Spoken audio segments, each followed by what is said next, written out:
એક સત્ય ઘટના. ગેરંટી ક્યાં છે? ધરતીમાં વાવ્યું હોય મુઠ્ઠી ભરીને અને ધરતી કોઠી ભરીને આપે જ.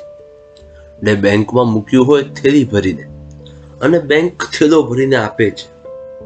એવી ગેરંટીમાં રાચનારાને ધરતી રૂઠી જાય ને બેંક ઉઠી જાય ત્યારે ઘર ને ઘંટી વેચવાના દાડા આવે છે.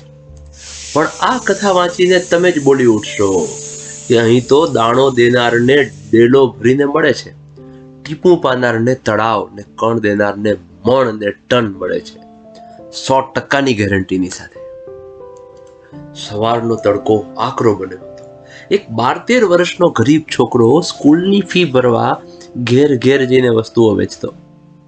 પણ આજે નથી ચલાતું નથી. કાળનો ભૂખ્યો છે. ભૂખ અસહ્ય બનતા એની આંખમાંથી 2 આંસુ ટપકી પડ્યા. એક ઘર ખુલ્લું જોઈએ ત્યાં દોડી ગયો. એક યુવાન કન્યા ત્યાં ઊભી હતી, પણ એની માંગવાની હિંમત ન ચાલી. એ બોલી ન શક્યો. એણે ફક્ત પાણી જ માંગ્યું. પેલી યુવતીએ જોયું છોકરો ખૂબ નંખાઈ ગયેલો છે, એ ભૂખ્યો લાગે છે. એણે એક મોટો ગ્લાસ ભરીને દૂધ લઈ આવીને આપ્યું. ગરીબ છોકરો ધીરે ધીરે દૂધ ઘટઘટાવી ગયો. યુવતીએ પૂછ્યું, હજી કંઈ જોઈએ છે?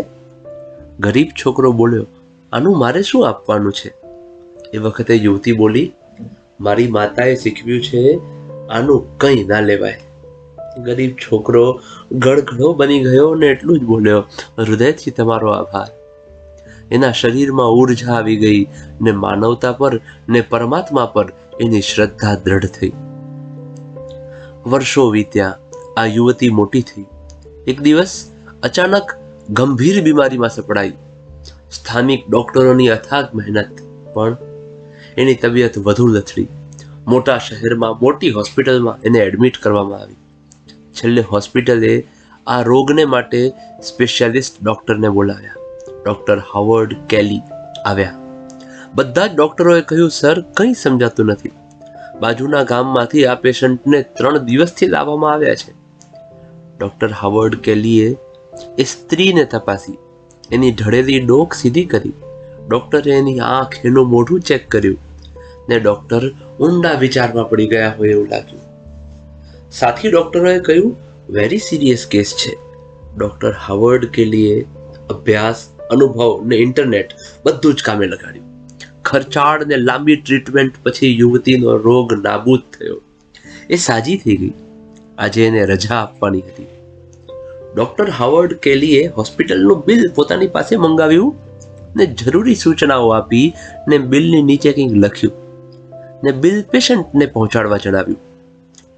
બિલ હાથમાં આવતા જ એ બેચેન બની ગઈ.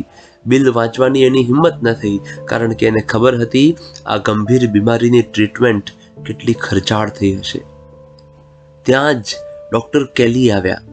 એમણે સ્મિત સાથે હાથ મિલાવ્યો અને કહ્યું, હવે તમે સંપૂર્ણ સ્વસ્થ છો, જઈ શકો છો.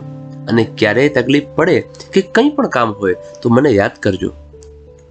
પેલી સ્ત્રી લાંબા બિલને વાંચતી ગઈ. એનો શ્વાસ ચડતો ગયો. આખું બિલ વાંચ્યા પછી એક નાની લાઈન વાંચી, જેમાં લખ્યું હતું, બિલ ચૂકતે કરી દીધું છે એક દૂધના ગ્લાસે. ને નીચે ડોક્ટર હાવર્ડ કેલીની સિગ્નેચર હતી. પેલી સ્ત્રીને એ છોકરો, એ ગ્લાસ, એ દૂધ યાદ આવી ગયા ને ડોક્ટર કેલીનો આભાર માનવાની સુધબૂધ ખોઈ બેઠી. યાદ રહે, એક દૂધનો ગ્લાસ વર્લ્ડ ક્લાસ હોસ્પિટલ અને ફર્સ્ટ ક્લાસ ડોક્ટર અને સુપર ક્લાસ ટ્રીટમેન્ટ અપાવી શકે છે. એની ગેરંટી છે. પરોપકાર, દયા ક્યારેય નિષ્ફળ જતા જ નથી. કદાચ તમારા ગામમાં, તમારી ગલીમાં કે તમારી પડોશમાં પણ એક દૂધના ગ્લાસ માટે કે એક ટંકના ભોજન માટે ક્યાંક ઉદાસી ને ચિંતાના વાદળો ચડી આવ્યા હશે. કાલની ચિંતા કાળજાને કોરી ખાતી હશે.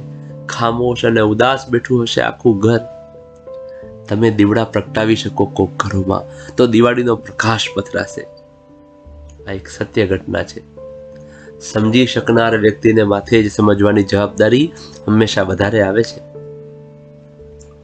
આપ સૌ વાર્તા સાંભળનાર, વાંચનાર, સમજદાર છો. અને હા, દરેક તમારા જેવા સમજદારને આ વાર્તા જરૂરથી શેર કરો, જેથી હજારો ઘરોમાં દિવાળીના દીવા પ્રગટે. અને હા, વાર્તા ગમી જ છે તો વિડીયોને લાઈક કરી અને ચેનલને સબસ્ક્રાઈબ કરવાનું ભૂલશો નહીં. ધન્યવાદ. જય શ્રી કૃષ્ણ.